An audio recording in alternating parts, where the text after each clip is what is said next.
శివ పంచాక్షరీ మంత్రం మానసిక ప్రశాంతతకు మూలం. ఓం నమః శివాయ మంత్రాన్ని వేదాలకు, తంత్రాలకు హృదయభాగంగా చెబుతారు. రుద్రంలో వేదాల మధ్యభాగంలో నమః శివాయ అనే మంత్రం లిఖితపూర్వకంగా లభించింది. ఆగమాలలో దీని అర్థాన్ని విస్తృతంగా వివరించారు. ఓం నమః శివాయ ఇదే పంచాక్షరి మహామంత్రం. ఈ మంత్రం యజుర్వేదం రుద్రాధ్యాయంలోనిది.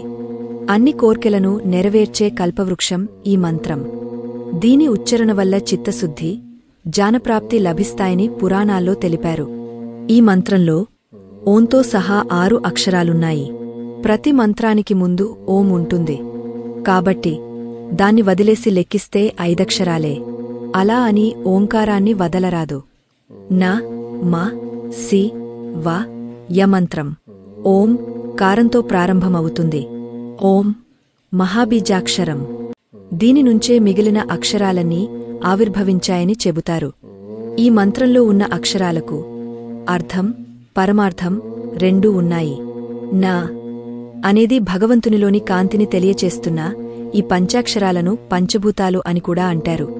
నా అంటే భూమి, మా అంటే నీరు, సి అంటే నిప్పు, వ అంటే గాలి, య అంటే ఆకాశమని ఈ మంత్రంలో ఉన్న అక్షరాలకు నిర్వచనం చెప్పారు. ఈ మంత్రం ఆధ్యాత్మికతకు ఉపయోగపడుతుందని, ఈ మంత్రోచ్చారణ వల్ల నాడులు పరిశుభ్రమై మనసులో ప్రశాంతత నెలకొంటుందని పండితులు చెబుతారు.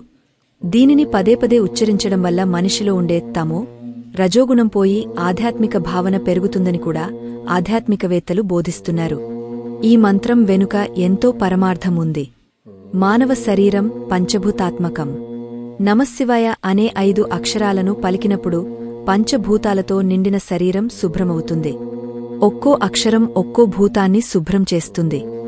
నా భూమికి సంబంధించిన భాగాలను, మా నీటికి సంబంధించిన భాగాలను, సి అగ్నికి సంబంధించిన భాగాలను, వా గాలికి సంబంధించిన భాగాలను, యా ఆకాశానికి సంబంధించిన భాగాలను పరిశుభ్రం చేస్తాయి. మనసు, శరీరం పరిశుభ్రంగా లేనంతవరకు మనిషిలో ఆధ్యాత్మిక భావన స్వచ్ఛంగా నిలబడదు.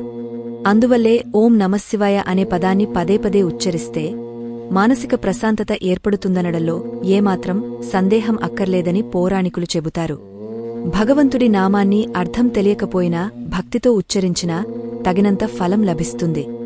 శివభక్తుడైన సోనందగణేశ ముని ఒకసారి యమలోకానికి వెళ్లగా యమధర్మరాజు ఆయనను సత్కరించి వచ్చిన కారణమేంటని అడిగాడు.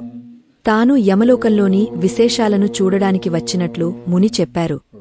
దీంతో తన లోకంలో నరకయాతనలు అనుభవిస్తున్న పాపాత్ములను యముడు ఆ మునికి చూపించాడు. వారి పరిస్థితికి జాలిపడిన ఆ మహర్షి, ఓ జనులారా, ఇది ఓం నమఃశివాయ అనే మంత్రం. దీనిని ఉచ్చరిస్తే మీ యాతనలు పటాపంచలవుతాయని తెలిపారు. మునిని చెప్పగా వారంతా పంచాక్షరిని జపించారు. దీంతో వారికి నరక విముక్తి లభించి అంతా కైలాసం చేరుకున్నారట. ఆ మహర్షి వారికి పంచాక్షరి మంత్రానికి అర్థం బోధించలేదు. కాని భక్తితో ఉచ్చరించినంతమాత్రానే వారికి కైలాసం లభించింది. అర్థయుక్తంగా ఉచ్చరిస్తే అధికస్య అధికం ఫలం అన్నట్టు అధికంగా ఫలం లభిస్తుంది. రోజువారీ జీవితంలో మాకు అలా వీలుపడదు అనుకునేవారు శివ పంచాక్షరిని మరొక విధంగా కూడా జపించవచ్చు. దానికి ఉపదేశం అవసరం లేదు. ఆ మంత్రాలు ఎలా ఉంటాయి? ముందు చేయాలని కోరికగా బలంగా ఉండాలి. ఈ ఒక్క మంత్రం చేత నన్ను నేను ఉద్ధరించుకుంటాను, ఈ ఒక్క మంత్రం చేత నన్ను నేను ఉద్ధరించుకుంటాను. అటువంటి బలమైన కోరికను శివుని ముందు కోరుకుని ఈ ఒక్క మంత్రాన్ని అంటే పంచాక్షరి మంత్రాన్ని ఏ రోజునుంచి ప్రారంభిస్తాను స్వామి అని నాకు మీరు అనుగ్రహించండి. నాకు మీరే గురువుగా ఉండండి. శివుని దక్షిణామూర్తి స్వరూపంలో మొదటి గురువుగా భావిస్తాను కనుక దక్షిణామూర్తి యొక్క స్వరూపాన్ని, దక్షిణామూర్తి యొక్క తత్వాన్ని మనసులో నిలుపుకుని దక్షిణామూర్తి నమస్కారం చేసి శివమంత్రాన్ని స్వీకరించి ఆ రోజునుంచి మీరు దాన్ని జపం చేసుకోవడం, శివుని మనసులో ధ్యానించుకుని ప్రతిరోజు ఉదయం మరియు సాయంత్రం ఓం నమఃశివాయ పంచాక్షరి మంత్రాన్ని స్మరించుకుంటూ ఉండాలి.